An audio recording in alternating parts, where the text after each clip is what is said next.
Une infirmière recouvre le corps d'une fillette qui est arrivée sans vie, mais elle sent un souffle près du nez de la fillette et ce qu'elle découvre ensuite est émouvant. C'était une aube froide à Puebla, du genre qui vous transperce la peau, même si vous êtes à l'intérieur de l'hôpital. Les fenêtres de la salle des urgences étaient toujours embuées en raison du contraste entre l'air glacial à l'extérieur et la faible chaleur à l'intérieur. L'horloge indiquait 3h47 du matin. Presque personne ne parlait.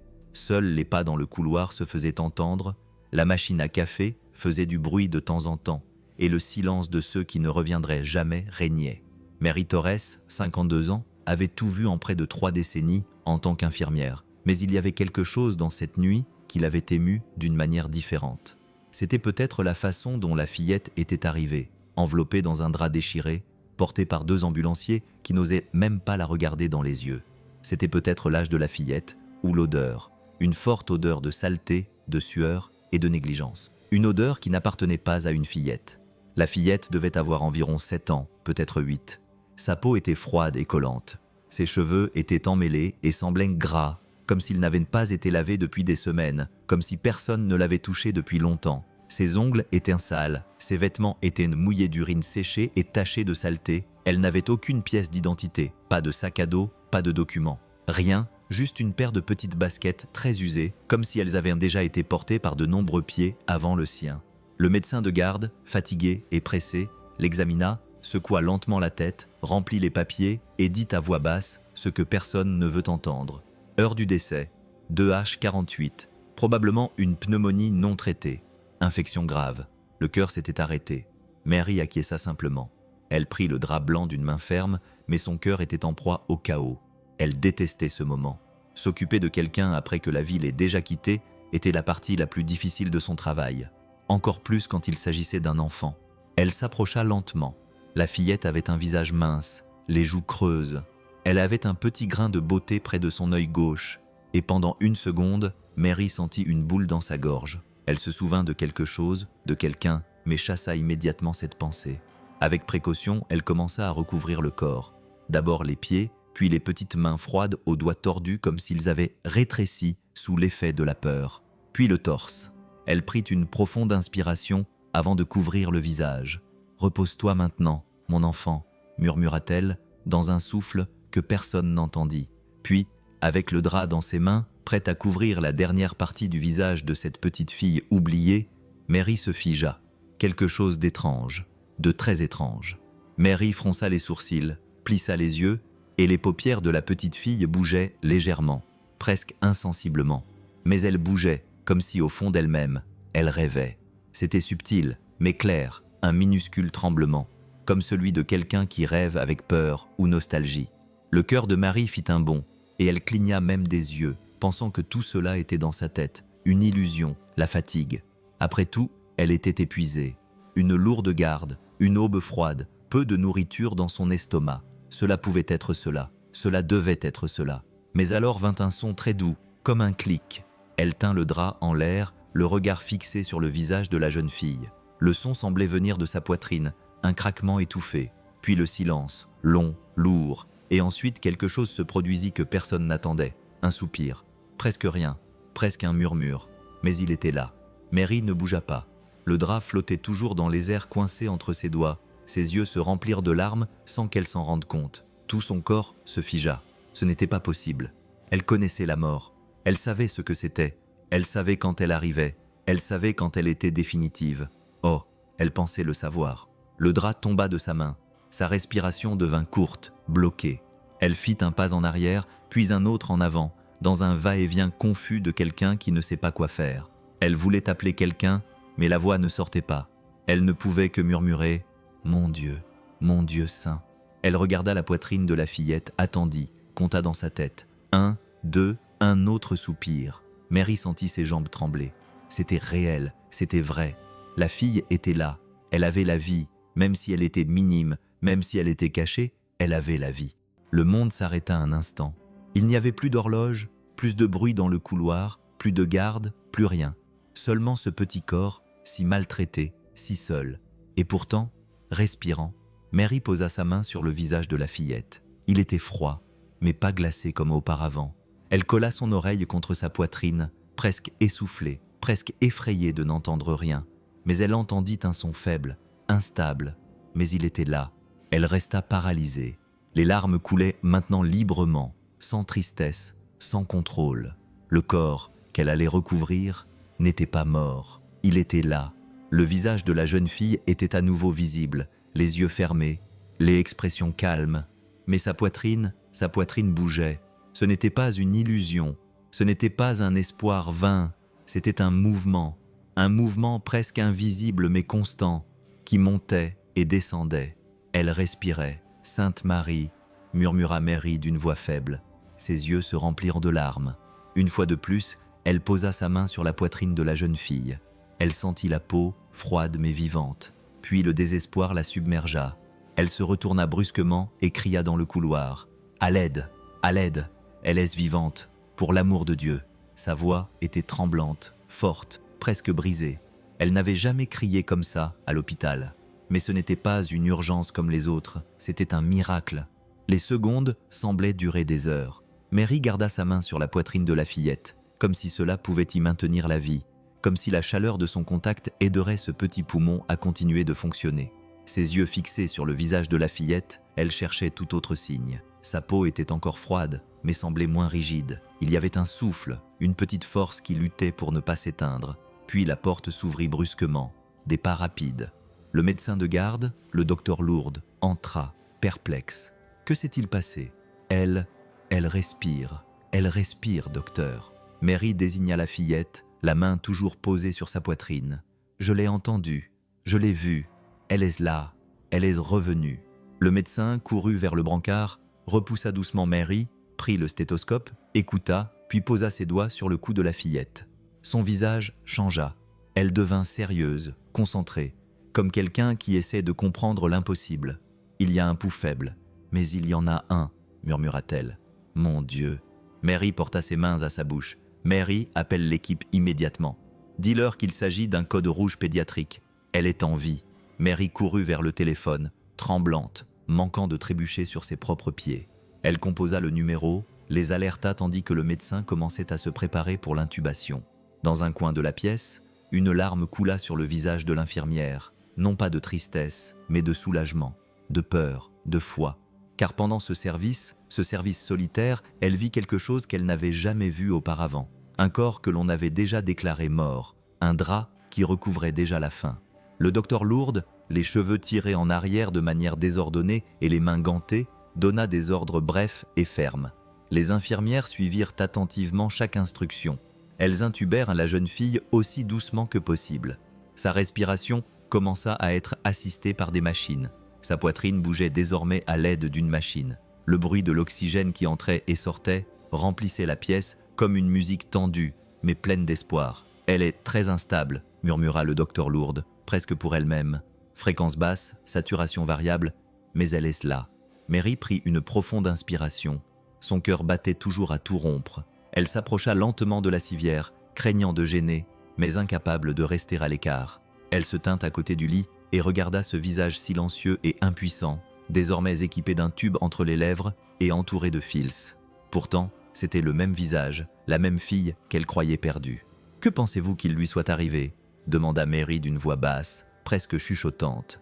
Le docteur Lourdes finit de vérifier l'un des moniteurs et répondit sans quitter l'écran des yeux. « Je ne peux pas le dire avec certitude, mais cela ressemble à un état catatonique profond. »« Catatonique » répéta Mary sans bien comprendre. C'est une sorte de blocage neurologique, comme si le corps se mettait en mode défense, une forme extrême de protection, presque comme s'il s'éteignait pour ne plus rien ressentir. C'est très rare chez les enfants, mais cela peut arriver en cas de traumatisme grave, physique ou émotionnel. Mary resta silencieuse. Son regard était perdu dans l'expression de la fillette. Il était difficile d'imaginer qu'un corps aussi petit et fragile ait pu subir quelque chose capable de mettre l'âme elle-même en veille.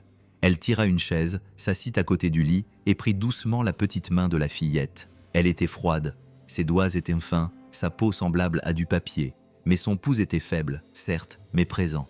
Elle la serra avec amour, doucement, presque comme une touche de présence. « Je suis là. »« Oui, » dit-elle doucement. « Je suis là, ma fleur.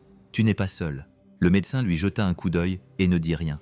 Ce n'était pas nécessaire. Le temps semblait s'être arrêté là-dedans.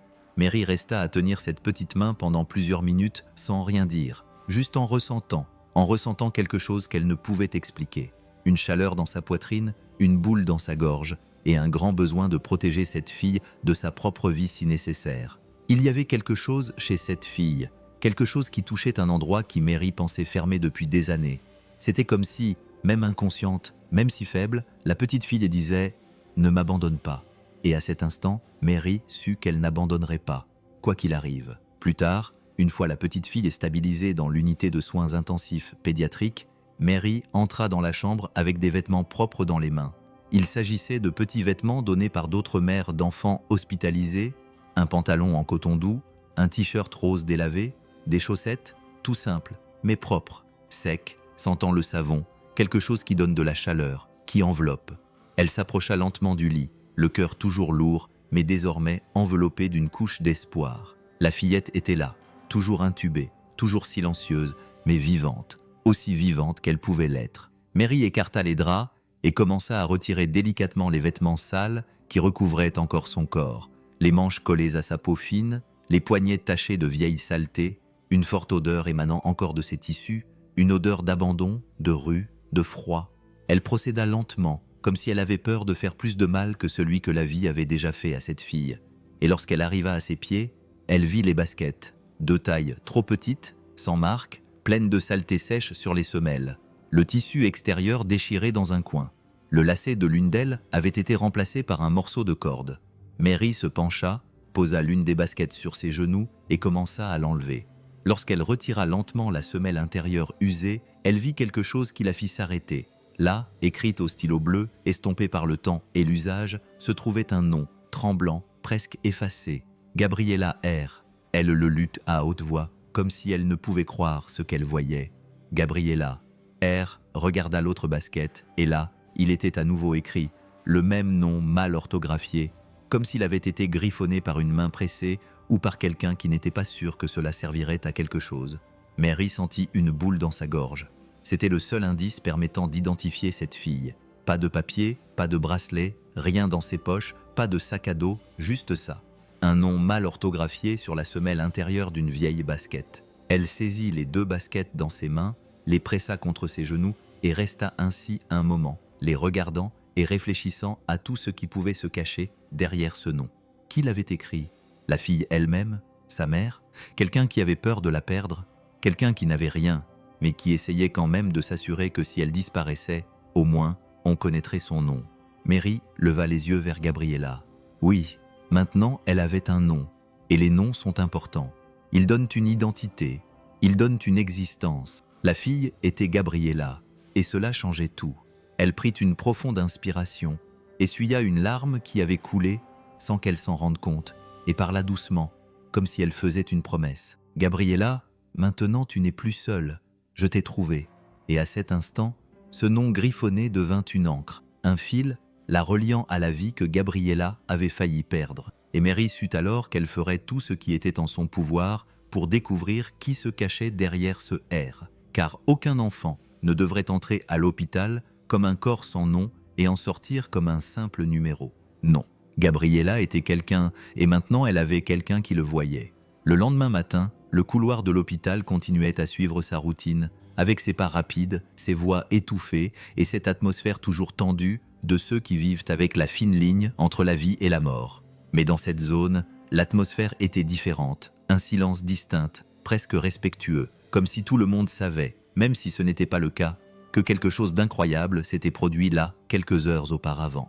Gabriella était toujours intubée, inconsciente. Les machines clignotaient à côté d'elle, émettant des signaux faibles mais constants. Le combat continuait.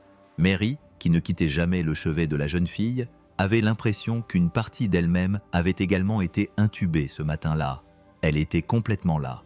Grâce au nom trouvé sur la chaussure de tennis, le hôpital a finalement enregistré le cas dans le système gouvernemental. Ils ont averti les services sociaux, rempli des formulaires, appelé le registre national des personnes disparues, suivi tous les protocoles à la lettre, mais la réponse a été un lourd silence. Rien.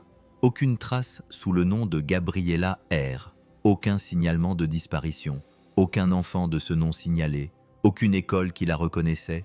aucun parent à sa recherche, aucun appel. Le téléphone sonnait, des emails étaient envoyés, mais c'était comme si Gabriela n'existait pas, comme si elle était sortie de nulle part, comme si elle avait été oubliée de tous. Quelques heures plus tard, 2 policiers sont arrivés, un homme et une femme, en uniformes usés, des dossiers à la main, l'air fatigué. Mary les a emmenés dans la salle des archives, leur a tout expliqué, dans les moindres détails, la voix bravant, espérant une réaction urgente, mais ce qui est venu était un regard froid et bureaucratique et une phrase qui est tombée comme une pierre, probablement sans domicile fixe. Mary écarquilla les yeux, ne répondit pas immédiatement. Elle prit simplement une profonde inspiration pour retenir un cri. Elle a environ 7 ans. Elle a un nom écrit sur sa basket. Quelqu'un a écrit cela. Quelqu'un s'en souciait. Le policier a haussé les épaules. « Entrez, madame. Les enfants abandonnés n'ont parfois même pas de certificat de naissance. La mère a pu utiliser un faux nom au moment de l'accouchement. Parfois, ce sont les enfants de personnes vivant dans la rue. Ce n'est pas rare. » Le policier à côté d'elle a conclu sans émotion. « Nous allons ouvrir un dossier. Mais sans indice, sans ADN, sans personne pour la rechercher, ça va être difficile. » Mary n'a pas répondu, elle les a juste regardés pendant un moment. Leur froideur contrastait cruellement avec ce qu'elle avait vécu là, dans cette pièce. Il voyait des chiffres, des statistiques. Elle voyait une fille qui luttait pour respirer. Une fille qui revenait de la mort, qui pleurait à l'intérieur, même sans ouvrir les yeux.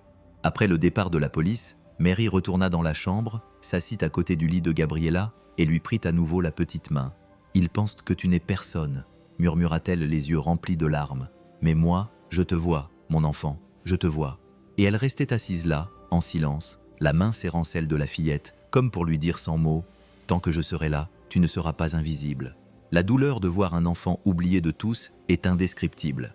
Mais Mary décida à ce moment-là que cette histoire ne se terminerait pas ainsi, même si elle devait bouger le monde à elle seule. L'après-midi tombait lentement à Puebla.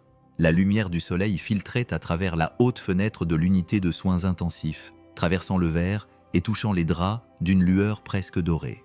L'endroit était plus calme que d'habitude. Les infirmières parlaient doucement, les moniteurs émettaient un bip presque rythme, presque hypnotique, et le temps semblait s'écouler plus lentement à l'intérieur. Mary avait déjà terminé son service, mais elle ne partit pas.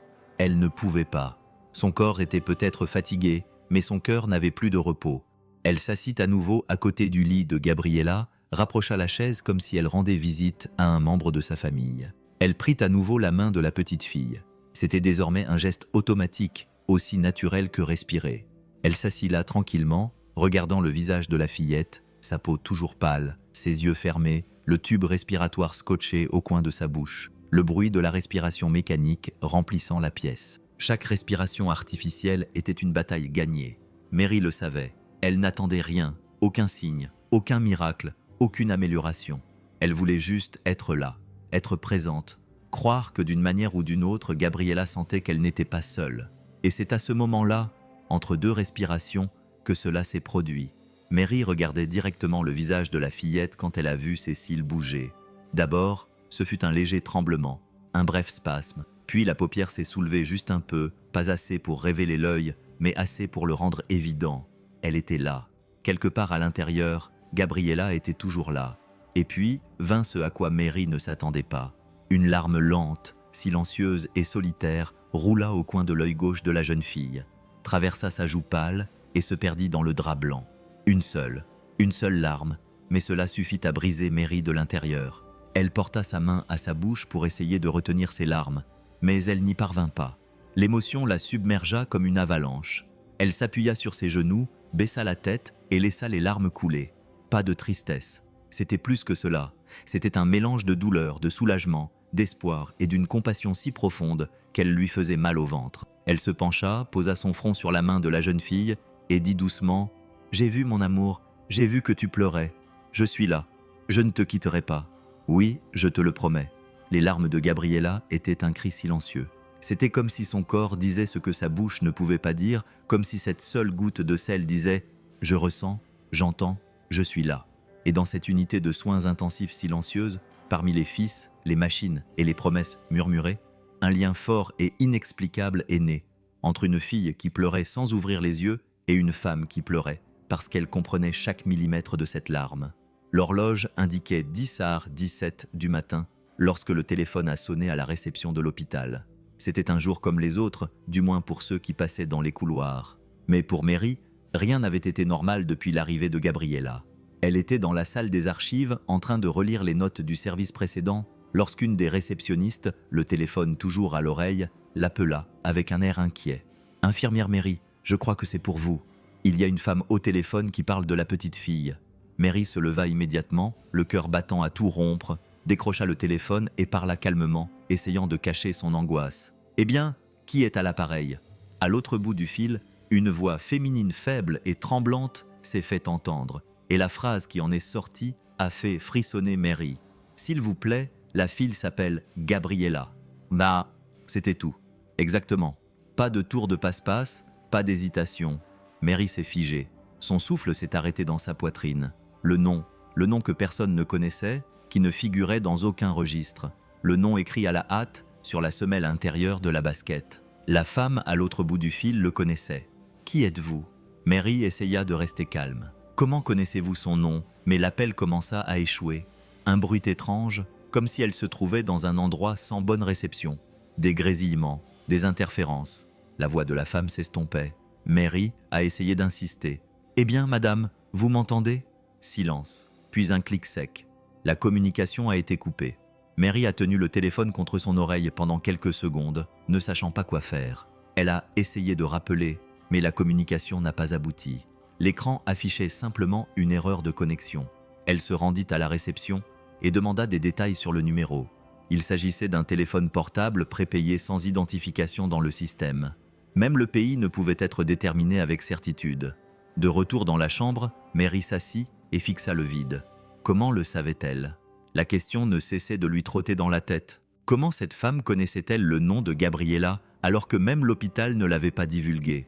Elle se leva et se dirigea vers la chambre où Gabriella était toujours intubée. La jeune fille était toujours la même, fragile, silencieuse. Mary s'assit sur sa chaise habituelle, sortit les baskets de la jeune fille qu'elle avait gardées dans un sac propre à côté d'elle et regarda à nouveau la semelle intérieure, le nom qui y était inscrit, Gabriella R, écrit à la hâte, d'une écriture incertaine. « C'était toi » murmura-t-elle en regardant la jeune fille. « Était-ce toi qui avais écrit ce nom ? Ou était-ce cette femme au téléphone ? Était-ce sa mère, sa sœur, quelqu'un qui la connaissait et qui avait peur de se manifester ? » Mille questions lui venaient à l'esprit, mais aucune réponse. Une seule chose Mary savait. Quelqu'un savait qui était Gabriella, et pour une raison quelconque, ne pouvait ou ne voulait pas être retrouvé. Mais maintenant, le silence n'était plus total. La ligne était tracée, et Mary savait que d'une manière ou d'une autre, cette histoire avait encore beaucoup à révéler. Cet appel était resté gravé dans l'esprit de tout le monde, aussi bien celui de Mary que celui du docteur Lourdes. Toutes deux répétaient ce nom encore et encore, Gabriella. Le ton de la femme à l'autre bout du fil, l'angoisse dans sa voix, était impossible à ignorer. À la fin de l'après-midi, lorsque l'hôpital s'était un peu calmé, le docteur Lourdes appela Mary pour lui parler. « Nous allons essayer de faire une recherche dans le système de l'État par nom et par âge. Même si elle n'a pas de papier, peut-être que d'anciens dossiers apparaîtront. » Mary acquiesça, les yeux pleins d'espoir. Tout indice était un pas en avant. Le médecin se dirigea vers l'ordinateur et tapa Gabriella R. Âge compris entre 6 et 8 ans. État de Puebla. Cela prit quelques minutes. Le système était lent et vieux, mais soudain, il apparut. Voici Gabriella Ramirez, 7 ans. Elle a été admise dans un centre de santé il y a 5 mois dans le sud de la ville. Il n'y a pas de photo, mais un nom apparaît. Carla Ramirez, accompagnatrice. Mary s'approcha et lut attentivement le dossier. La raison de la visite indiquait seulement crise de panique, essoufflement. Les soins étaient incomplets et une note en rouge à la fin attira son attention. La patiente est partie avant la consultation. Elle est partie avant d'être examinée, dit le médecin en fronçant les sourcils. Et elle n'est pas revenue, ajouta Mary dans un murmure. C'était peut-être la dernière fois qu'elle cherchait de l'aide. Ce centre est près de l'ancienne gare routière, dit le médecin. C'est un quartier très pauvre. Beaucoup de personnes vulnérables passent par là. Mary regarda à nouveau le dossier. Le nom de la femme tournait dans sa tête comme un écho. Carla Ramirez. Qui était-elle ? Pourquoi avait-elle amené sa fille au centre et était-elle partie sans être examinée ? Elle fuyait quelque chose. Elle avait peur de perdre la fillette, ou elle était tellement perdue qu'elle ne savait même pas demander de l'aide correctement. Elle ne pouvait pas rester en place. Je vais à ce centre. Je dois parler à quelqu'un là-bas. Je vais prendre une photo de la petite. Peut-être que quelqu'un se souviendra d'eux. » Le médecin la regarda et acquiesça simplement. Au crépuscule, Mary prit un bus et se dirigea vers le centre de santé situé dans la partie sud de la ville. Elle descendit 2 arrêts plus tôt et marcha, observant tout avec un regard attentif. Le quartier était simple, avec des rues mal éclairées, petites maisons et un silence qui alourdissait l'atmosphère. Elle est arrivée au centre, qui était presque vide à cette heure-là. Elle a frappé à la porte latérale et une jeune infirmière, fatiguée mais polie, lui a répondu. Mary lui a montré le dossier imprimé et la photo de la fille. Elle a expliqué la situation avec soin, sans exagération, mais avec fermeté. Le jeune homme a regardé le papier pendant quelques secondes, puis a froncé les sourcils. « Je crois que je me souviens, mère et fille. » Elle semblait très nerveuse. Elle tremblait. Elle m'a dit que la fille faisait des crises, pleurait pour tout et se cachait. Je lui ai demandé d'attendre un instant. Il y avait une file d'attente et elle est restée assise là pendant environ 20 minutes. Puis elle s'est soudainement levée et est partie. Je me suis précipité derrière elle. Je lui ai demandé si elle avait besoin d'aide, mais elle a simplement secoué la tête et a dit « Pour l'amour de Dieu, n'impliquez pas les services sociaux. » Mary restait là, écoutant chaque mot comme s'ils étaient des couteaux qui lui transperçaient le cœur. « Elle a dit ça ?» a-t-elle demandé. L'infirmier a acquiescé d'un signe de tête, avec une expression qui montrait qu'il portait lui aussi un lourd fardeau. Il a dit « Je sais que j'ai tort, mais je ne peux pas la perdre. Elle est tout ce que j'ai. » La jeune fille n'a rien dit. Elle s'accrochait à elle, les yeux grands ouverts, dans un silence pesant. C'était comme si la petite fille avait déjà vu trop de choses. Mary baissa les yeux, sentant sa gorge se serrer. L'image de Gabriella, intubée, fragile, dans ce lit, se mêlait désormais à ce nouveau souvenir. Une petite fille, calme dans un centre, accrochée à sa mère, regardant tout avec peur. L'infirmier ajouta « Le formulaire que vous avez rempli était tout faux. Le nom était incomplet. L'adresse ne correspondait à rien. J'allais le corriger plus tard, mais comme elle a disparu, ça a fini par rester comme ça. » Elle est partie sans crier gare, sans même se retourner. Mary resta là, en silence. Le monde autour d'elle semblait terne. Tout tournait lentement. Elle s'appuya contre le mur et prit une profonde inspiration, essayant de retenir ce qui voulait sortir d'elle ses yeux. Elle ne voulait tout simplement pas perdre sa fille, murmura-t-elle plus pour elle-même que pour quiconque. Et à ce moment-là, elle comprit plus que jamais que derrière tout ce désordre, ce formulaire mal rempli, toute cette peur, il y avait une mère qui essayait de protéger ce qui lui restait. Peut-être sans force, peut-être sans moyens, mais avec de l'amour. Un amour blessé, désespéré, mais tout de même de l'amour. Et c'est ce qui a serré le cœur de Mary d'un seul coup, car pour la première fois, elle cessait de voir Gabriella uniquement comme une patiente. Elle voyait maintenant une histoire, un passé et une douleur qui venaient de très loin. Mary était déjà épuisée. Elle ne savait même pas depuis combien d'heures elle était réveillée. Elle avait un besoin urgent de repos et elle partit, la tête pleine. Mais lorsqu'elle s'allongea dans son lit, elle s'endormit. C'était le matin. Le couloir de l'hôpital commençait tout juste à s'animer. Et Mary passait devant la réception lorsqu'elle entendit la sonnerie insistante et vit la réceptionniste lever les yeux, surprise, et lui faire signe de la main. Leurs regards se croisèrent et sans dire un mot, Mary comprit. Elle s'approcha du comptoir. Elle décrocha le téléphone d'une main ferme, mais son cœur semblait prêt à bondir hors de sa gorge. Allô ? À l'autre bout du fil, le silence. Un bruit faible. Puis, la voix. Elle est en vie, n'est-ce pas ? La fille, s'il vous plaît. Elle est en vie. C'était la même voix que lors de l'appel précédent. Mary la reconnut instantanément. Ce ton tremblant, incertain, chargé de peur. Oui, elle est en vie, elle se bat. Mais elle est ici avec nous, répondit Mary lentement, comme si elle s'adressait à une âme blessée. La femme prit une profonde inspiration. À l'autre bout du fil, elle pouvait entendre l'agitation de l'endroit où elle se trouvait. Des gens qui parlaient, des klaxons de voitures, une radio au loin. S'il vous plaît, ne la laissez pas seule. S'il vous plaît, ne la laissez pas seule. La voix s'affaiblit, presque brisée. Elle était suppliante, désespérée. Mary essaya de se rapprocher. « Êtes-vous de la famille ? Quel est votre nom ? Je suis sa mère. » Silence. « Aidez-moi à l'aider. Dites-moi qui elle est. Dites-moi où elle est. » Mais avant qu'aucune réponse ne vienne, l'appel fut à nouveau coupé. Mary garda le téléphone contre son oreille, attendant un miracle, mais rien. Elle essaya de rappeler, mais le numéro était hors service. Elle réessaya. Rien. Elle posa le téléphone sur le comptoir, ferma les yeux une seconde, respirant bruyamment, le poids sur sa poitrine plus lourd que jamais. Elle retourna lentement au service pédiatrique. Elle traversa le couloir de service où l'une des femmes de ménage les plus anciennes de l'hôpital, Doña Teré, balayait le sol avec son balai usé. « Tout va bien, Mary ?» demanda-t-elle avec ce regard de quelqu'un qui remarque toujours plus que ce qu'il ne devrait. Mary hésita, mais décida de lui dire. La même femme a rappelé. Elle connaissait le nom de la fille, mais elle ne voulait pas dire qui elle était. Elle demandait simplement à ne pas être laissée seule. Doña Teré arrêta de balayer, resta là, pensive, et dit à voix basse. « Je ne voulais rien dire, mais je crois que j'ai déjà vu cette fille. Elle ne me semble pas inconnue. » Mary se retourna instantanément. « Comment ça, vous l'avez déjà vue ?»« Eh bien, elle ressemble beaucoup à une fille que je vois parfois sur la place près de la gare routière. C'est une fille maigre qui a toujours les cheveux attachés avec un foulard. Elle a l'air effrayée et porte toujours un gros manteau. Elle dort parfois là-bas, assise sur un banc, la tête baissée. Elle ne parle jamais à personne, mais elle regarde toujours le sol, comme si elle avait peur de regarder les gens dans les yeux. » Les yeux de Marie s'écarquillèrent, son cœur se mit à battre à toute vitesse. « Tu es sérieux ?»« Oui, je ne l'ai pas vue depuis quelques semaines. C'est pourquoi je pense que ça pourrait être elle. Mais je ne suis pas sûr. Je ne veux pas m'impliquer là où je ne devrais pas non plus. » Mary n'y réfléchit pas à deux fois, prit le sac, dit qu'elle serait partie pendant 1 heure et se rendit directement à la place à 3 pâtés de maisons de la gare routière. L'endroit était simple, avec des bancs en béton, quelques arbres tordus, un kiosque au centre et beaucoup de gens qui se pressaient sans regarder autour d'eux. Mais Mary marchait lentement, les yeux alertes, s'asseyant, se levant, observant chaque coin, chaque personne, rien. Elle passa devant un homme allongé sur un morceau de carton, une femme vendant des bonbons, 3 adolescents avec de vieux sacs à dos.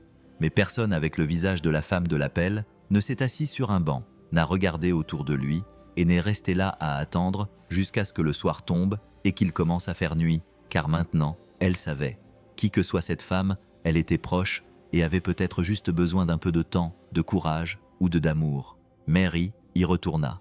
3e jour consécutif, toujours à la même heure.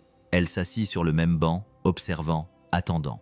Elle savait que la femme allait se montrer, elle le sentait dans son cœur. Et parfois, votre cœur ressent les choses avant que votre esprit ne les comprenne. Et cet après-midi-là, elle la vit là, au fond de la place. Près de la fontaine cassée, il y avait une femme assise sur un banc de pierre, le corps voûté, un vieux manteau couvrant ses bras, qui était trop maigre, une écharpe nouée autour de ses cheveux, la tête baissée, les épaules tremblantes, comme si elle retenait ses larmes ou le froid, ou les deux. Mary la reconnut immédiatement. C'était elle. Son cœur se mit à battre rapidement, mais elle ne courut pas. Elle marcha lentement, comme si elle avait peur de l'effrayer, chaque pas prudent, comme si elle marchait sur du verre. Elle s'arrêta à environ 2 mètres. La femme ne leva pas la tête, mais sa respiration s'accéléra. Mary le remarqua. « C'est toi, n'est-ce pas ?» dit Mary doucement. La femme leva lentement les yeux, et ils étaient nés là, creusés, fatigués, mais vivants. « J'ai essayé d'appeler, » murmura la femme, la voix brisée. Mais je ne pouvais pas parler correctement. Mary s'assit à côté d'elle, lentement, sans envahir son espace. « C'est toi, Carla ?» Elle ne répondit pas. Elle se mit simplement à pleurer. « Je veux juste savoir. » Carla secoua la tête, les mains crispées sur ses genoux. « Elle a vraiment survécu ?» Mary ne répondit pas tout de suite. Elle prit lentement une de ses mains. Elle était froide, tremblante. Elle la serra tendrement. « Elle est vivante. » « Oui, elle est vivante. Elle se bat, mais elle est là. » Carla se couvrit le visage des 2 mains et pleura. Elle pleura comme une enfant effrayée. Ses épaules tremblaient, sa poitrine se soulevait et s'abaissait de manière incontrôlable. C'était un sanglot étouffé, plein de culpabilité, de douleur et de nostalgie. Un sanglot qui ne demandait aucun réconfort, seulement la permission d'exister. Mary resta là, ne posa aucune question, ne la pressa pas, se contenta de lui tenir la main et de la laisser pleurer. Au bout d'un moment, Carla parvint à murmurer. « Je pensais qu'elle était morte. Je l'ai cherchée. J'ai couru partout, mais personne ne pouvait me dire où elle était. »« Calme-toi, » dit Mary doucement. « Tu as fait ce que tu pouvais. Et maintenant tu es là. C'est ce qui compte. » Carla secoua la tête avec désespoir. « Je l'ai laissée partir. J'ai échoué. Je n'aurais pas dû. Je voulais juste la protéger. Je le jure. » Mary la regarda avec les yeux remplis de larmes. Elle voyait devant elle non pas une femme irresponsable, non pas une mère qui s'était enfuie, mais quelqu'un d'épuisé qui portait le monde sur ses épaules et qui, au fond, avait juste besoin d'une chance d'aimer correctement. Alors, viens fermement, Viens la voir, reste près d'elle, reste avec ta fille. » Carla ouvrit grand les yeux, la bouche tremblante. « Tu me quittes. Je ne suis pas là pour t'en empêcher, mais je sais reconnaître quand quelqu'un aime encore, et tu l'aimes. C'est évident. » Et sur ce banc, sur la place, 2 femmes brisées se sont rencontrées. L'une avait tout perdu, l'autre se redécouvrait pour la première fois depuis des années. Et au milieu de tout cela, une petite fille nommée Gabriella, qui respirait encore, car l'amour, même lorsqu'il échoue, peut avoir le pouvoir de sauver. Le chemin du retour vers l'hôpital fut silencieux. Mary et Carla marchaient côte à côte à pas lents. Le ciel commençait à s'assombrir, apportant ce bleu triste de la fin de la journée. Carla marchait les yeux baissés, comme si elle portait le poids du monde sur ses épaules. Mary ne disait rien. Elle sentait que ce n'était pas le moment de parler, mais d'écouter. Elles s'assirent sur un banc dans la cour à côté de l'hôpital. L'agitation à l'intérieur continuait, avec des brancards qui passaient, des personnes qui arrivaient, des voix à la radio, mais dehors, elles étaient seules toutes les deux. Carla prit une profonde inspiration, posa ses coudes sur ses genoux, regarda le sol et se mit à parler doucement, d'une voix tremblante. « Je travaillais dans un salon de beauté. Il n'était pas grand, mais cela suffisait pour payer le loyer et acheter à manger. Il n'y avait que moi et Gabriella. Nous étions toujours toutes les deux. Mary l'écoutait attentivement, le regard fixé sur elle. Quand le propriétaire a vendu le salon, j'ai été licencié. J'ai cherché du travail, mais personne ne voulait embaucher une mère célibataire avec une petite fille. L'argent s'est épuisé et un jour, le propriétaire de la chambre où nous vivions nous a expulsés du jour au lendemain avec nos affaires sur le trottoir. » Elle fit une pause, les yeux déjà remplis de larmes. « J'ai dormi avec Gabi à la gare routière pendant quelques nuits, puis sur la place. Je l'ai nourrie du mieux que j'ai pu, mais elle a commencé à tousser. D'abord légèrement, puis fort, avec de la fièvre et les yeux rouges. J'ai paniqué. Mary avait déjà une boule dans la gorge. Je l'ai prise dans mes bras et j'ai couru à l'hôpital le plus proche. Mais, en chemin, je suis tombé. Je suis tombé complètement. Je me suis évanoui. Je ne me souviens de rien d'autre. Elle a couvert son visage de ses mains, la voix brisée. Quand je me suis réveillé, j'étais allongé par terre et elle avait disparu. J'ai fouillé les rues, j'ai interrogé l'ambulance, les gens qui passaient par là. Personne ne savait, personne ne l'avait vue. J'ai pensé qu'elle était morte, qu'ils avaient emporté son corps, que personne ne me le dirait parce que je n'étais personne. Vous comprenez ? Je n'avais pas d'adresse, ni de papier en règle. J'ai pensé qu'elle était morte et que tout était de ma faute. Mary sentit les larmes couler sur son visage. Carla la regarda, les yeux rougis. Je n'ai pas eu le courage de revenir. J'ai échoué, je l'ai abandonnée. Elle me déteste pour ça, n'est-ce pas ? Mary ne répondit pas. Elle tendit simplement la main et lui prit la main. Elles restèrent ainsi un moment, silencieuses, les mains jointes. Et dans ce silence, Mary dit tout ce que Carla avait besoin d'entendre. Car parfois le pardon ne vient pas avec des mots, il vient avec la présence, avec un simple geste, avec quelqu'un qui reste, qui ne tourne pas le dos. Carla pleura silencieusement. Elle pleurait comme quelqu'un qui s'effondre après avoir essayé d'être fort pendant longtemps. Et Mary la serra simplement dans ses bras, comme pour lui dire « Tu as encore une chance ». Elles retournèrent toutes les deux à l'hôpital. Mary demanda un moment avant de l'emmener au service pédiatrique. Elle voulait que Carla respire, qu'elle se calme à l'intérieur, car tout cela était trop intense, trop récent, trop fragile. Puis elles montèrent ensemble dans une petite salle de soutien avec un vieux fauteuil et un thermos de café sur la table. Carla s'assit lentement. Son corps était faible, mais ce n'était pas de la fatigue physique, c'était une autre sorte de fatigue, plus profonde, plus ancienne. Mary a tiré une chaise et s'est assise en face d'elle. Elle est restée silencieuse, attendant que Carla commence. « Je suis tombée malade après la naissance de Gabriella. » Sa voix était douce mais ferme, comme quelqu'un qui avait décidé qu'elle ne pouvait plus rien cacher. J'ai aimé ma fille dès le premier jour, mais je n'avais pas la tête à ça. Je pleurais sans raison. Je me sentais coupable de tout. J'avais l'impression que je n'allais pas y arriver, que j'étais un mensonge, qu'elle méritait une meilleure mère. Mary écoutait le cœur lourd. Elle avait vu de nombreux cas similaires, mais quand cela était dit ainsi, de manière si crue, si humaine, cela faisait mal différemment.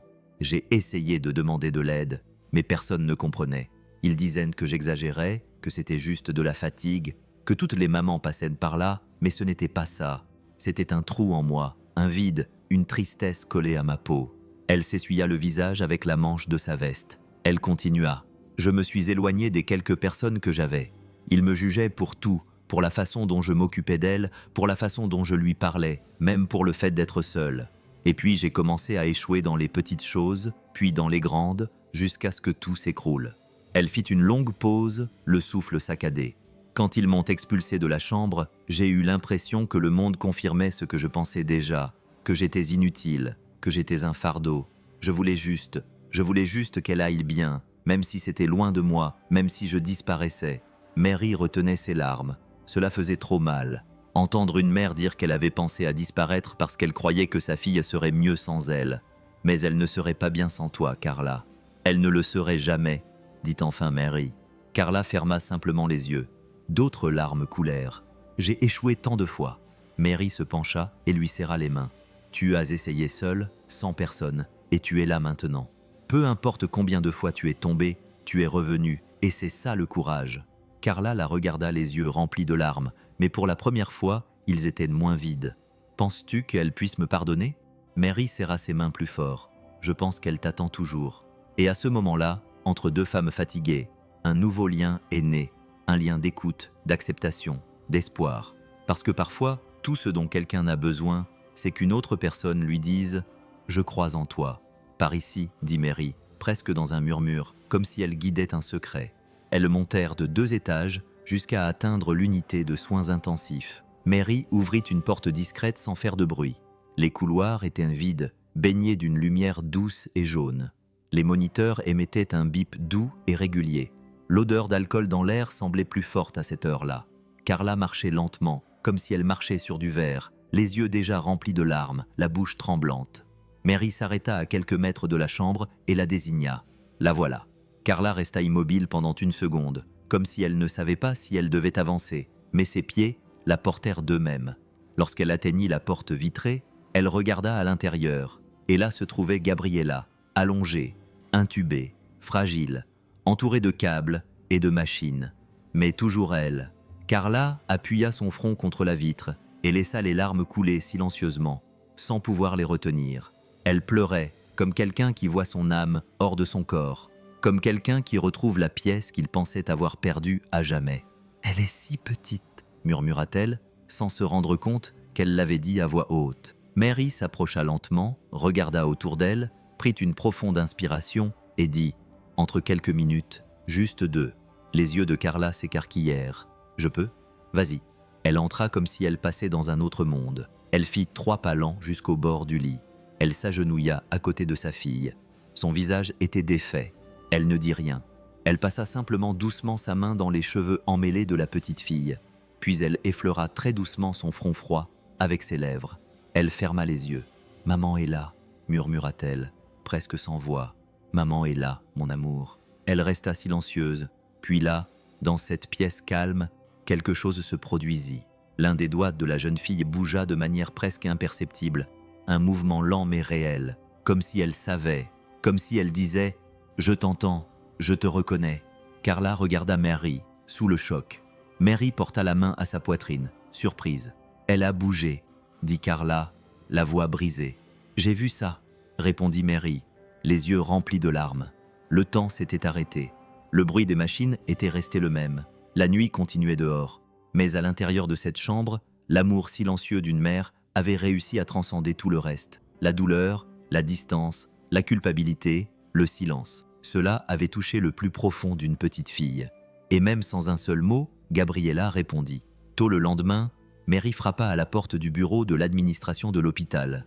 Ses yeux étaient marqués par une mauvaise nuit de sommeil, mais sa voix était ferme et déterminée. « Nous avons besoin d'un travailleur social. » Aujourd'hui, ce n'était pas une demande, c'était un appel. Et quelques heures plus tard, elle accueillit elle-même dans le couloir une femme d'âge moyen au regard attentif et un bloc-notes à la main. Doña Lorena, une de ces professionnelles qui ne sourit pas bêtement, mais qui savent écouter de tout leur être. Mary expliqua tout, le cas, les détails, l'appel, la recherche, les retrouvailles, et demanda avec le cœur sur la main que Carla ait la possibilité de s'exprimer. Elle n'est pas parfaite, elle est brisée, mais elle aime sa fille. Je l'ai vue. Et la fille a réagi à son contact. Ce n'était pas une coïncidence. Doña Lorena acquiesça silencieusement et fixa le rendez-vous pour cet après-midi-là. Dans une petite pièce de leur hôpital, Avec une vieille table en bois, 2 chaises et une petite bouteille d'eau sur la table, Marie est restée dehors par respect, mais le cœur serré. À l'intérieur, Carla tremblait, non pas de froid, mais de peur. Elle était assise sur le bord de sa chaise, les mains jointes sur ses genoux, comme si elle essayait de rester stable. L'assistante sociale a entamé la conversation calmement, sans jugement. « Carla, je veux juste entendre votre vérité. Vous n'avez pas besoin d'enjoliver quoi que ce soit, mais il est important que vous me fassiez confiance. » Carla a acquiescé, les yeux baissés. « Je ne veux juste pas perdre ma fille. Je sais que j'ai eu tort, je sais que je l'ai cachée, mais ce n'était pas par malice, c'était par peur, c'était par désespoir. » Doña Lorena a pris des notes, mais elle a aussi observé son visage. Chaque pause, chaque larme retenue. « Avez-vous un endroit où vivre aujourd'hui ? » ?»« Non, juste ce que je porte. » »« Avez-vous déjà cherché de l'aide ? » ?»« Oui, mais ils m'ont renvoyé. Ils m'ont traité d'instable. Personne ne voulait vraiment m'écouter. Alors j'ai arrêté d'essayer. Accepteriez-vous de l'aide maintenant ? » Carla prit une profonde inspiration. La première larme roula sur sa joue. « Oui, je l'accepterai. Pour elle, pour ma Gabriela. » À la fin de la conversation, Doña Lorena quitta la pièce et appela Mary. Elle va avoir besoin d'un suivi psychologique, d'un hébergement temporaire. Et elle devra prouver chaque jour qu'elle est capable de s'occuper de sa fille. Mais je ne vais pas lui enlever cela. Mary sentit sa poitrine se remplir d'émotions. Nous allons donc recommander un placement conditionnel en famille d'accueil et nous allons rester très proches. Mary regarda dans la pièce. Carla avait la tête baissée, s'essuyant les yeux avec sa manche. Elle semblait petite, vulnérable, mais vivante. Doña Lorena rangea son bloc-notes, se retourna et dit « Personne ne mérite d'être puni pour être tombé s'il a encore la force de se relever. » L'aube arriva, chargée de silence et d'un froid qui pénétrait jusqu'aux os, même à l'intérieur de l'hôpital. Mary était dans la salle des médicaments lorsque l'os interphone sonna. « C'était l'unité de soins intensifs », répondit-elle. Et dès qu'elle entendit la première phrase de l'infirmière de garde, elle sut que quelque chose n'allait pas. La saturation en oxygène de Gabriela baissait. Sa respiration devenait irrégulière. Le cœur de Marie se mit à battre à toute vitesse. Elle laissa tout tomber et se précipita. Elle courut dans les couloirs comme quelqu'un qui court dans un cauchemar. Lorsqu'elle entra dans la chambre, elle vit les moniteurs clignoter en rouge. Un son continu emplissait l'air. Le médecin de garde était là et essayait de régler l'équipement, augmentant le débit d'oxygène, mais le corps de Gabriela semblait plus faible. Sa poitrine se soulevait et s'abaissait avec effort. Ses petites mains tremblaient légèrement. Mary courut vers le lit et posa sa main sur le front de la fillette. Il était froid, trop froid. « S'il te plaît, pas maintenant, » murmura-t-elle, presque sans voix. « Tiens bon, ma fleur, tiens bon. » Mais tout indiquait une grave rechute. Le médecin secoua la tête avec inquiétude. Ses poumons se battent, mais ils sont fatigués. Mary regarda Gabriela. On aurait dit qu'elle s'éteignait à nouveau, comme cette nuit-là. Seulement maintenant, c'était plus cruel parce qu'elle était déjà revenue, elle avait déjà pleuré, elle avait déjà senti le contact de sa mère. Et puis Mary a dit à haute voix ce que son cœur criait. Elle a besoin de sa maman. À ce moment précis, elle quitta l'unité de soins intensifs et courut vers le logement temporaire où Carla séjournait à l'intérieur de l'hôpital avec la permission de l'assistante sociale. Elle frappa bruyamment à la porte. « Carla, réveille-toi. Son état empire. Viens maintenant. » Carla ouvrit la porte, effrayée, les yeux rougis par le manque de sommeil depuis plusieurs jours. Elle enfila son manteau et descendit les escaliers en courant avec Mary, le cœur serré. Lorsqu'elles arrivèrent à l'unité de soins intensifs, Carla s'arrêta à la porte. Ses yeux s'écarquillèrent lorsqu'elle vit sa fille reliée à des tubes et des machines, le visage pâle, et une larme coula sur sa joue. « Va la voir, » dit Marie. Carla entra lentement, les pieds presque flottants, se tint près du lit, prit la petite main de sa fille dans la sienne, l'embrassa, puis se mit à chanter. Une douce berceuse, mêlée de murmures, une vieille mélodie du genre de celle que l'on chante dans ses bras. Sa voix tremblait, mais elle ne s'arrêta pas. « Dors, ma petite fille. Dors, mon rayon de soleil. Dors, mon cœur. » Mary s'est appuyée contre le mur et a laissé couler ses larmes. Le médecin a regardé le moniteur et le son a changé. La ligne qui montait et descendait est devenue plus stable. Sa respiration est devenue plus rythmée. Sa saturation en oxygène a augmenté lentement, mais elle augmentait. Carla continua à chanter, les yeux fermés, le visage baigné de larmes, comme si cette chanson était le dernier lien entre elle et sa fille. Et c'était peut-être le cas, car cette nuit-là, ce n'était pas le médicament, ce n'était pas la machine, c'était la mère. C'était sa présence, sa voix, son parfum, la mélodie de celle qui avait donné la vie, aimée, perdue et retrouvée. Et Gabriella, inconsciemment, l'a senti et a décidé de rester. Le petit matin était dense, lourd, un de ces moments où même le silence fait mal aux oreilles. La faible lumière de l'unité de soins intensifs et du service pédiatrique éclairait à peine la pièce. Elle ne laissait qu'une douce lueur sur les bords du drap. Le bruit des machines restait constant, mais maintenant, calmement, avec un rythme régulier et stable, Carla était assise à côté du lit, le corps voûté, la tête posée sur le matelas, tenant le bras de sa fille à deux mains. Elle n'avait pas dormi, elle était simplement restée là, murmurant des mots doux, parfois simplement respirant. Son visage était gonflé à force d'avoir tant pleuré. L'horloge murale indiquait 3h47. C'est à ce moment-là que Mary entra lentement et silencieusement. Elle portait une couverture pour Carla, mais elle s'arrêta dès qu'elle franchit le seuil. La pièce était silencieuse jusqu'à ce qu'un son apparaisse faible, grinçant, un fil. « Maman, tu ne m'as pas oublié ?» Mary resta immobile. La couverture tomba sur le sol. Carla leva lentement la tête, comme si elle entendait un rêve. Ses yeux s'écarquillèrent. Elle regarda vers le lit et aperçut Gabriella, les yeux ouverts, petit, fatigué, mais vivant, vivant. La bouche de la jeune fille tremblait, ses lèvres étaient sèches et gercées. Mais la question était sortie, une question qui semblait porter toute la douleur du monde. « Maman, tu ne m'as pas oublié, n'est-ce pas ?» Carla porta ses mains à sa bouche.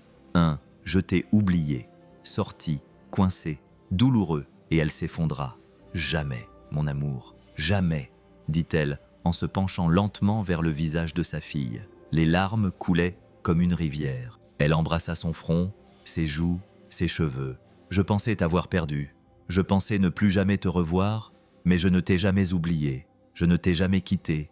J'ai essayé de revenir, mais j'ai été arrêtée, étranglée par mes pleurs. » Gabriella regarda sa mère de ses petits yeux pleins, et bien que faible, presque sans force, elle serra doucement le doigt de sa mère. Mary, qui se tenait là à regarder la scène, ne pouvait que retenir ses émotions, les mains sur la poitrine. C'était comme regarder un monde brisé se reconstituer, morceau par morceau, sans cri, sans célébration, sans miracle apparent, juste de l'amour, nu, douloureux, vrai. Le pardon ne vint pas dans les mots, il vint dans le regard, dans le toucher, dans la larme, dans le silence entre une mère et une fille qui savaient ce que c'était que d'être trop éloignées l'une de l'autre et pourtant de ne pas se lâcher. Et là, dans cette aube froide, dans cette pièce pleine de fils et de machines, quelque chose s'est produit, quelque chose de plus grand que n'importe quel médicament, plus grand que tout jugement. Une reconnexion, des retrouvailles, un pardon qui n'a pas besoin d'être demandé parce qu'il est déjà là, parce qu'il n'est jamais parti. Le soleil du matin traversait la fenêtre de l'infirmerie avec une délicatesse qui n'avait pas été vue depuis des jours. Sans un rayon de lumière, il traversait la pièce, illuminant le visage de Gabriella, qui respirait désormais par elle-même, sans tube, la bouche légèrement ouverte, comme quelqu'un qui réapprend à vivre. Carla était assise à côté du lit, un sourire discret aux lèvres. Mary observait depuis le seuil de la porte sans être vue. Elle tenait un dossier avec des papiers dans une main et de l'autre, sa poitrine, car c'est là qu'elle avait mal. Mais maintenant, dans un bon sens, l'assistante sociale avait trouvé un refuge temporaire pour Carla et Gabriella. Un endroit simple mais sûr, une chambre propre, un lit chaud, une salle de bain, de la nourriture et, surtout, de la dignité. Êtes-vous prête à recommencer à zéro ? Vous aurez bientôt une audience avec le juge. D'ici là, prenez soin de vous, prenez soin d'elle et restez en bonne santé. D'accord. Mary lui avait posé la question la veille, et Carla, d'un regard déterminé, avait répondu « Pas pour moi, pour elle, juste pour elle. J'accepte tout. » Et ainsi, avec le soutien de l'hôpital et des services sociaux, elles ont commencé à réorganiser leur vie. Mary les a accompagnées de près. Elle se rendait au refuge pendant son temps libre entre deux gardes. Elle apportait des fruits, des médicaments, des vêtements propres, et sans s'en rendre compte, elle est devenue partie intégrante de la routine des deux femmes. Gabriella reprenait aussi lentement reprendre ses esprits, encore fragile, certes, mais avec une lueur dans les yeux qui n'était pas là auparavant. La première fois qu'elle a prononcé une phrase complète, Carla a failli tomber de sa chaise. « Maman, je peux dessiner ?» Carla a pleuré comme si elle entendait de la musique pour la première fois. Et le sourire était timide, de travers, mais il était là. Il était petit, mais quand il apparaissait, il semblait illuminer toute la pièce. Un jour, Mary est arrivée et l'a trouvée assise sur le lit, un crayon de couleur à la main, griffonnant un soleil, 2 petites maisons et 3 petits singes se tenant la main. « Qui sont ceux-là » a demandé Marie. Gabriella regarda et désigna lentement. « Moi, maman, toi. » Mary sentit le sol disparaître pendant un instant. La petite fille la regarda tendrement. Puis, sans rien dire, elle posa sa tête sur l'épaule de sa mère, l'épaule de sa mère. C'était le début d'un nouveau départ. Il n'y avait pas de précipitation, pas de célébration. Tout se passait à son rythme, mais c'était réel, c'était vivant. Et maintenant, elles n'étaient plus seules. La nuit tombait silencieusement sur Puebla. Le service de Marie avait été plus léger, mais son cœur battait toujours fort, non pas d'angoisse, mais de souvenir. Quand elle est rentrée chez elle, Mary a accroché sa robe derrière la porte, a calmement enlevé ses chaussures, a allumé seulement la lumière de la cuisine, s'est préparé une tasse de thé chaud, s'est assise sur la chaise en bois qui grinçait toujours un peu et est restée là à regarder dans le vide. Le silence dans la maison était le même que d'habitude, mais cette nuit semblait plus profonde, plus intense. Au bout de quelques minutes, elle se leva lentement et se rendit dans la chambre d'amis. La seule qu'elle avait gardée fermée pendant des années, elle ouvrit la porte avec précaution. L'air y sentait le temps. Les murs étaient propres, mais il y avait quelque chose dans l'air que seul le cœur peut ressentir, l'absence. Elle se dirigea vers le placard, se baissa et en sortit délicatement une boîte en carton. Elle avait toujours été là. Elle n'avait jamais eu le courage de l'ouvrir après l'avoir fermée. Mais maintenant, c'était différent. Elle retira le couvercle de ses mains déjà tremblantes. À l'intérieur de la boîte se trouvaient les photos. La première qu'elle prit était celle d'une fillette de 6 ans, les cheveux attachés par 2 élastiques colorés, un sourire en coin, une dent manquante, courant sur le sable de la plage. « Clara !» murmura Mary, la voix brisée. Elle passa son doigt sur le visage de sa fille. La photo était jaunie sur les bords, et le cœur de Mary à ce moment-là avait l'impression que ce visage souriant était toujours là, vivant, courant, criant « Maman, regarde-moi » au bord de la mer. Mais la mer l'avait emporté, et avec elle, Mary avait cessé d'aimer. Du moins, elle avait cessé d'aimer les enfants. Elle ferma la porte à sa douleur, érigea des murs à l'intérieur. Elle ne se permit plus jamais d'aimer. Elle ne se permit plus jamais de se soucier de quiconque comme elle l'avait fait auparavant, jusqu'à présent. Elle sortit une autre photo. Clara endormie sur le canapé, serrant un ours en peluche, la lumière de la télévision se reflétant sur son visage. Mary sourit à travers ses larmes, puis baissa la tête et pleura doucement. Mais ce n'était pas seulement de la tristesse, c'était des retrouvailles. C'était comme si elle se disait enfin « Tu peux aimer, à nouveau ». Doucement, Gabriella avait rouvert une porte qu'elle avait juré de fermer à jamais. Et là, dans cette aube froide, entre souvenir et silence, Mary comprit. Elle n'avait pas sauvé Gabriella seule. Gabriella l'avait également sauvée d'un vide qu'elle ne savait plus nommer. Le jour de la audience arriva sous un ciel nuageux. Mary se leva tôt, enfila ses vêtements blancs les plus propres, attacha ses cheveux en arrière et prit une profonde inspiration devant le miroir. C'était comme si son propre corps savait que ce jour était différent. Ce n'était pas un rendez-vous comme les autres. C'était le moment où la vie de 2 personnes pouvait changer ou être à nouveau brisée. Carla arriva également tôt au tribunal. Elle portait un chemisier emprunté au refuge et tenait fermement la main de Gabriella, qui marchait déjà toute seule, mais encore avec des pas timides. La fillette avait un dessin dans son sac, ne disait rien, regardait juste partout, serrant fort les doigts de sa mère. Dans la salle d'audience, le juge était un homme sérieux aux petits yeux fatigués. À ses côtés, un assistant du tribunal pour mineurs prenait des notes. Le médecin et Mary étaient de là, assis ensemble. Ils n'étaient pas tenus d'y aller, mais ils le voulaient. Ils en avaient besoin. Le juge a demandé à Carla de raconter son histoire. Elle a parlé sans embellissement, sans exagération. Elle a parlé des erreurs, de l'abandon, de la douleur, de la culpabilité. Mais elle a aussi parlé d'amour, de retrouvailles, du désir de bien faire les choses. Elle n'a pas pleuré, elle a simplement dit la vérité. Sa voix tremblait mais était ferme. Puis le médecin a remis les rapports. Mary a remis sa propre déclaration manuscrite, rédigée d'une main ferme mais sensible. Elle a dit que Carla était présente, attentive, et que Gabriella montrait des signes d'amélioration chaque fois que sa mère était près d'elle. Elle a dit que pour la première fois depuis longtemps, elle voyait de l'espoir dans les yeux de la jeune fille. Le juge a lu chaque ligne calmement. Il a regardé Carla, puis Gabriella, puis Mary. « Croyez-vous que cette mère est capable de s'occuper de sa fille ?» lui a-t-il demandé directement. Mary n'a pas hésité. « Je crois que personne dans cette pièce n'a le droit de dire non. Ce dont elle a besoin, c'est de soutien, de conseils, de temps et je crois que vous ferez tout ce qui est nécessaire. » Le juge est resté silencieux pendant quelques secondes, puis a pris une profonde inspiration, a pris son stylo et a déclaré « La garde est maintenue. La mère restera avec sa fille sous supervision psychologique obligatoire. Le refuge restera ouvert indéfiniment et l'hôpital fournira un soutien social jusqu'à la prochaine révision. » Carla porta la main à sa bouche. Mary lui serra doucement la jambe, comme pour lui dire « On a réussi ». Gabriella s'est adossée contre sa mère et a sorti le dessin de sa poche. Elle l'a remis au juge sans dire un mot. C'était elle, sa mère et Mary, toutes les trois se tenant la main sous un ciel ensoleillé et nuageux. Le juge l'a regardée. Il a souri pour la première fois de la journée et dans ce simple dessin enfantin se trouvait l'avenir qui commençait là. Un avenir semé d'embûches, certes, mais avec une présence, une vérité, un lien. Le lien qui avait failli se rompre un jour, mais qui était désormais recousu par l'amour. Le soleil de l'après-midi illuminait la cour du refuge d'une lumière qui correspondait à ce moment. En ce simple jeudi, Carla décida d'organiser une petite fête. Un cupcake, du jus, des biscuits, une nappe à fleurs étendue sur une table de fortune. Rien d'extraordinaire. Mais pour quelqu'un qui n'avait plus rien, c'était beaucoup. C'était tout. Elle a elle-même appelé Mary. « Tu peux venir. C'est juste un cupcake. Gabriella voulait vraiment que tu viennes. » Mary a tout laissé, sans y réfléchir à deux fois.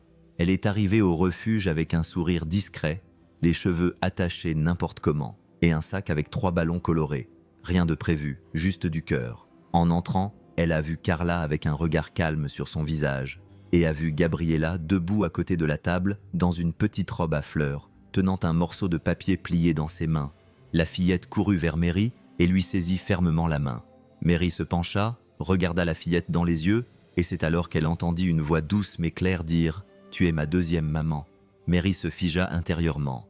Un frisson lui parcourut l'échine. Elle ne savait pas quoi dire, elle sentait juste ses yeux se remplir de larmes et serra la main de la fillette avec encore plus d'affection. « Merci mon amour, merci ». Puis, Gabriella lui tendit le papier, un dessin réalisé avec des couleurs, 3 personnages, une femme aux cheveux détachés, Carla, une fille en robe, elle-même, et une femme en blouse blanche, Mary. Toutes les 3 se tenant par la main, avec des cœurs autour d'elle et un très grand soleil au-dessus. Mais ce qui fit fondre Mary, c'était la phrase écrite d'une écriture enfantine et maladroite au bas du dessin. « Merci de m'avoir vu quand je ne pouvais plus respirer. » Elle pressa le papier contre sa poitrine et pleura sans honte, sans crainte. Elle pleura sincèrement, comme pour laver son âme. Carla s'approcha, posa sa main sur son épaule, ne dit rien, resta simplement là, toutes les 3 ensemble. 3 femmes de époques différentes, avec des histoires brisées, mais maintenant liées. Dans ce simple refuge sans luxe, sans rien, il y avait une abondance qu'aucune grande maison ne peut offrir.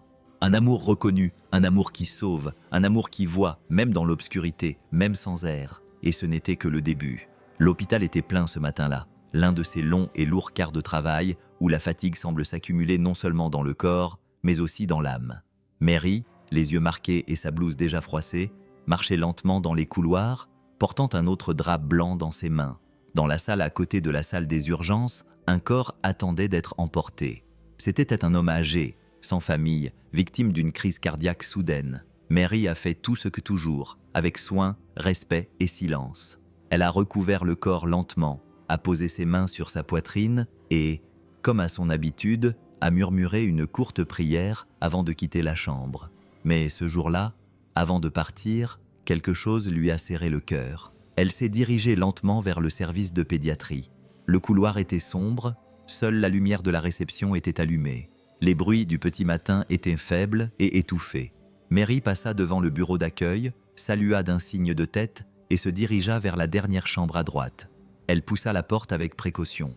À l'intérieur, assise sur le lit, Gabriella était en train de dessiner avec application un nouveau dessin. Elle était assise en tailleur, la langue dans le coin de la bouche, concentrée. Le soleil brillait à travers les fentes de la fenêtre, et la lumière frappait les cheveux de la fillette comme une douce lueur dorée. Quand elle vit Mary, elle leva les yeux et sourit timidement, mais pleine de vie, un sourire qui en disait plus long que n'importe quel mot. « Je dessine un petit oiseau », dit-elle en lui montrant le papier. Mary s'approcha lentement, s'agenouilla à côté du lit et regarda le dessin, qui était simple avec des traits d'enfant. Mais il y avait un petit oiseau avec de très grandes ailes, volant au-dessus de 3 personnes se tenant par la main. C'est toi, maman et moi. Le petit oiseau veille sur nous. Mary sourit et ses yeux se remplirent de larmes. Mais cette fois, c'étaient des larmes de paix. C'est magnifique, mon amour, c'est tellement magnifique. Ils se regardèrent pendant une seconde, juste une seconde remplie de tout. Et à cet instant, Mary comprit. Sa vie, autrefois si remplie de douleurs non apaisées, avait trouvé un nouveau sens. Ce n'était pas quelque chose de grandiose, ce n'était pas comme dans les films, c'était simple, c'était être là, être vu, être nécessaire, aimer à nouveau. Et dans cette chambre silencieuse, alors que l'hôpital s'éveillait dehors, quelque chose est né qui n'a pas de nom, qui ne peut être que ressenti, qui ne peut être que vécu. Gabriella s'est remise à dessiner. Mary s'est levée, a ajusté sa chemise de nuit et est sortie lentement, mais la poitrine pleine, pleine de vie, pleine à nouveau. Et si c'était vous?